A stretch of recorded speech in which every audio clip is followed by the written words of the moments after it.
তোদের হাতে পাওয়ার আছে, তোদের হাতে ক্ষমতা আছে, পুলিশ তোদের, মিলিটারি তোদের, দেশের মাথায় তোদের দাদা বসে আছে, সব ক্ষমতা তোদের।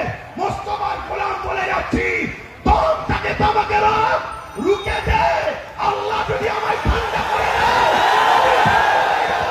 না এই লড়াই আগামী দিন আরো জোরে হবে। এই লড়াইয়ে আমার সাথ করা দিয়ে আল্লাহ রসুলের জন্য জীবন দিতে পারবে। আল্লাহকে সাক্ষী রেখে হাত ধরো, আল্লাহকে দেখি হাত ধরো, প্রয়োজন হয় উঠে দাঁড়িয়ে যাও, দাঁড়িয়ে যাও। এখন থেকেই প্রস্তুত শুরু আমরা। ইসলামের দুশ্মনেরা হুঁশিয়ার, সাবধান। ইসলামের দুশ্মনেরা, ইসলামের দুশ্মনেরা, মুস্তাগে রসুলেরা, মুস্তাগে রসুলেরা, মুস্তাগে রসুলেরা, দ্বীন ইসলামের দুশ্মনেরা, আল্লাহ বিদ্বেষীরা, নারে তাকবীর।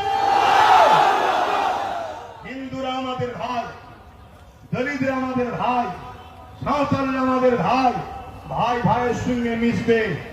কিন্তু কেউ যদি আমার ধর্মের উপরে আঘাত দেয়, প্রতিরোধ হবে না, হবে না। আমরা কারো ধর্মের উপরে আঘাত দিই না। আমার কথাতে ভাষাতে ব্যবহারে কেউ কষ্ট পেলেন, কষ্ট পেলেন? আমার এই ভাইটাকে মেরেছে, এর বিচার হওয়া দরকার আছে না না?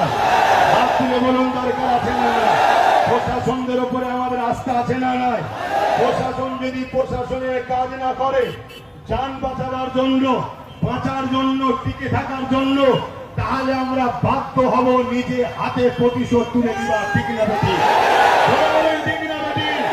প্রশাসন যদি মনে করে না আমি কে মানুষ ভালোবাসে, আমি জনগণের রক্ষক, অথচ যে দোষ করেছে তার শাস্তি হওয়া দরকার।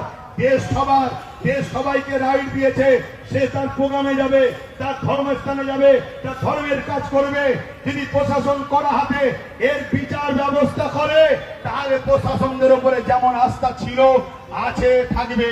যান বাঁচাবার জন্য প্রতিরোধ করার ইজাজত, ক্ষমতা, রাইট সংবিধান আমাদেরকে দিয়েছে। আব্বাস সিদ্দিকী দেশের বিরুদ্ধে বলল, সংবিধানের বিরুদ্ধে বলল, আপনার জানা না থেকে জেনে নেন। তো ভাইরা আমার, বড় দুঃখের সাথে বলতে হয়, এরকম মার খেয়ে আপনারা কি ঘাবড়ে যাচ্ছেন? ঘাবড়ে যাচ্ছ? কাল যদি আবার প্রোগ্রাম হয়, আবার আসবে তো? আর ঠিক বলছো তো? এটা হলো ইমান। পৃথিবীতে আবু জেহেল মেরেছে, আজকে আবু জেহেলের উত্তরসূরিরা মারছে। পৃথিবীতে উতবা সাহেব আবুল আহাব মেরেছে, আজকে তাদের উত্তরসূরি